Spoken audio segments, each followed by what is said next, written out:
Hello, children.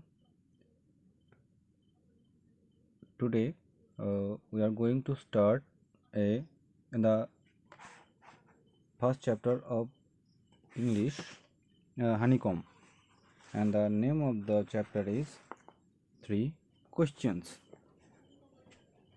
First, you saw a animation video that covers the total story.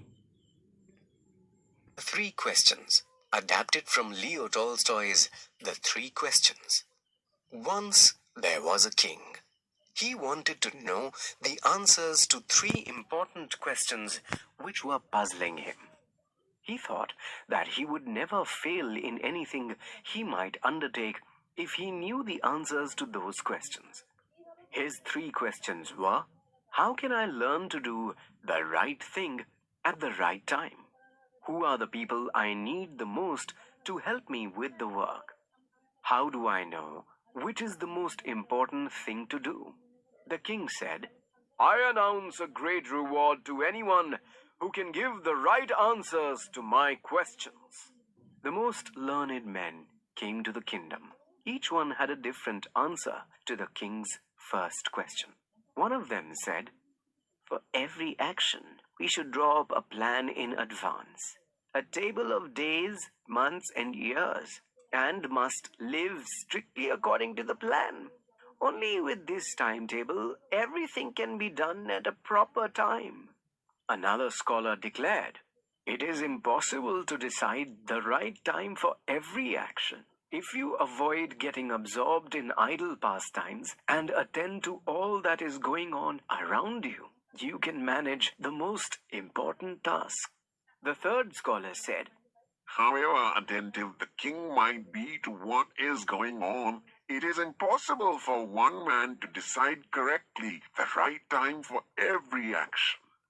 I think that the king should set up a council of wise men who would help him to fix the proper time for everything.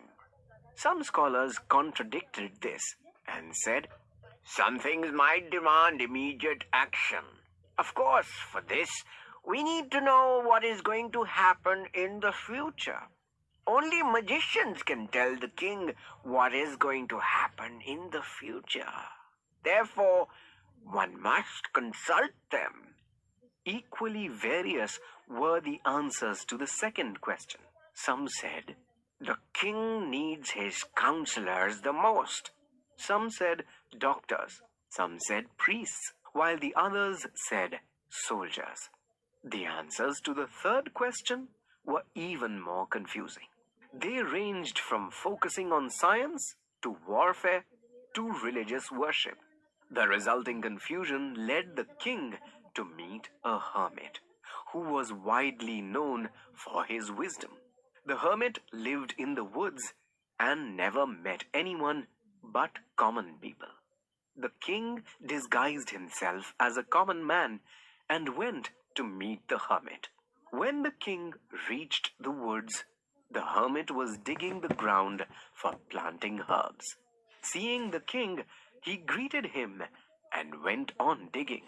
The hermit was frail and weak, and each time he stuck his spade into the ground and turned a little soil, he breathed heavily. The king waited, but the hermit continued to work. The king decided that he would ask the questions anyway. I have come to you, wise hermit, to ask you to answer three questions. My questions are, how can I learn to do the right thing at the right time? Who are the people I need the most to help me with the work? How do I know which is the most important thing to do? The hermit continued digging without giving answers to the king's questions. He looked terribly tired. The king said, you look tired. Can I help you?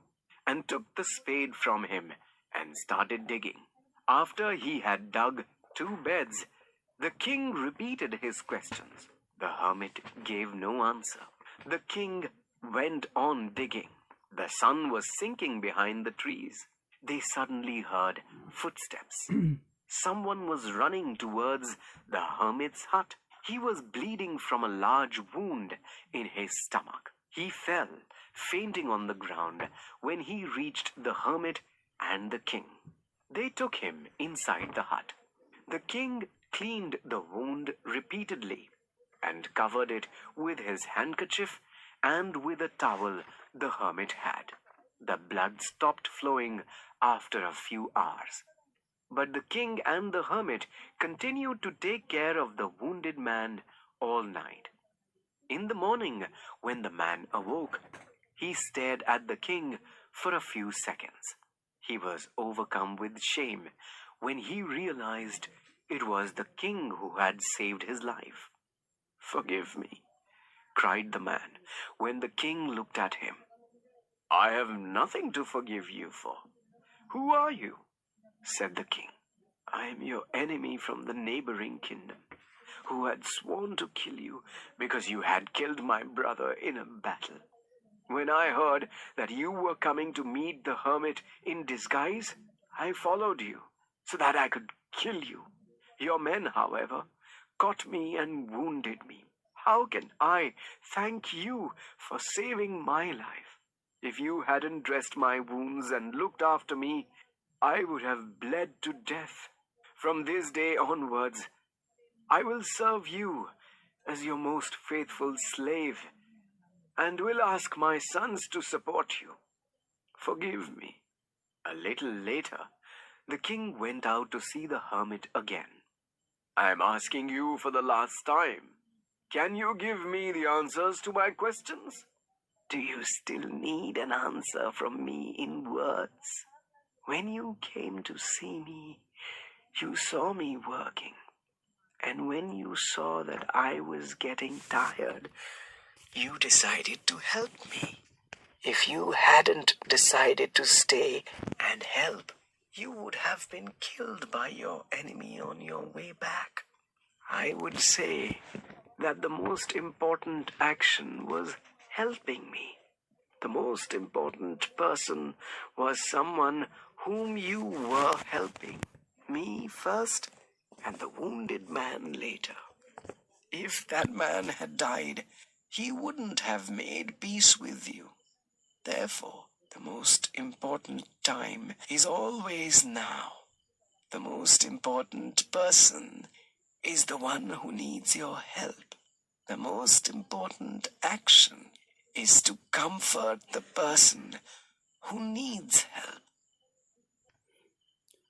So you see, the most important time is now. Live in that moment. Do your work now. The most important person who needs your help, try to help the person who needs it, and most important action, to help the others. Okay. uh, After unit 1, some comprehension check are there. I will solve the questions for you. The first question of comprehension check is, why did the king want to know answers to 3 questions? The answer is, the question wanted to know answers to 3 questions because he thought if he knew 3 answers, he would never fail. Next question, messengers were sent throughout the kingdom. The right option is to announce a reward for those who could answer the questions. Okay students, that's all for now. We will continue this class in the next session. Thank you.